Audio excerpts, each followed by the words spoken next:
Good morning. Welcome to Mornings with Patty. Today I'm reading from One Day at a Time. It's July 1, and the topic is Stop Being a Control Freak.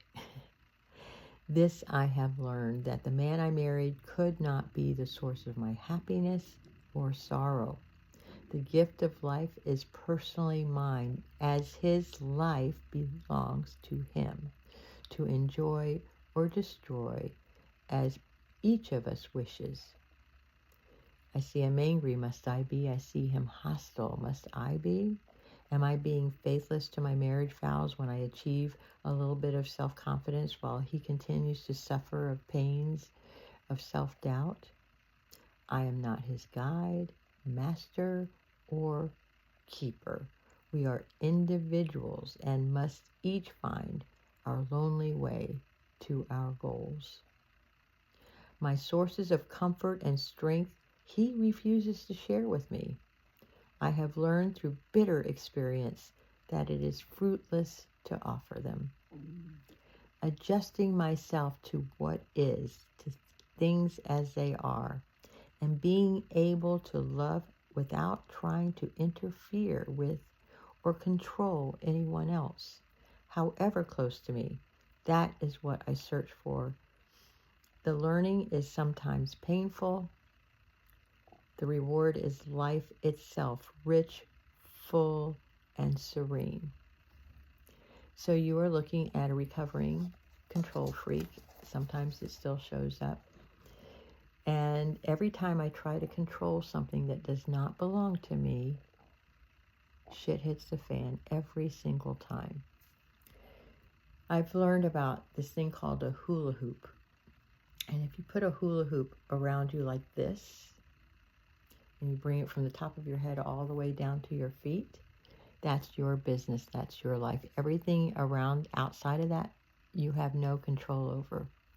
Sometimes I like to substitute the word manage. That's really what we're trying to do, is manage our responses to what is in front of us. Not trying to control that person so that they can do what we want them to do, so that we will look good, so that we don't lose face, so that we make sure our ego is taken care of. We have no control over people, places, or things. If you can accept that one thing, your life is going to be so much better. And just watch what happens if you just, as I've said previously, just keep your mouth shut and see what happens when you don't try to insert your will over somebody else's. This is the most important thing you can learn in your life, that your life is your own, and that nobody, no thing, no place is the source of your happiness or your sorrow. When we reach outside of us to make sure that we're okay, you're doomed for disaster in epic proportions. I'm not talking about those things that bring us pleasure or our gifts that we give to the world.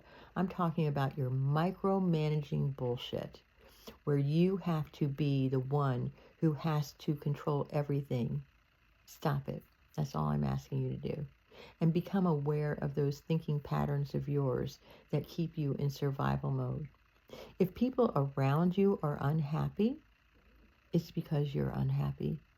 If people around you are happy, who live with you, who interact with you, that's because you give them a sense of safety, that they can be who they really are. So I invite you today to look at your controlling ways and see if you can give up one of them. Find one thing that you can do to stop controlling the outcome, because it just leads to disaster. Instead of leading yourself to disaster, think about something you can do that brings you joy, and that you can give that joy to someone else. Thank you. I love you. If you like this, like and subscribe, and I'll talk to you tomorrow.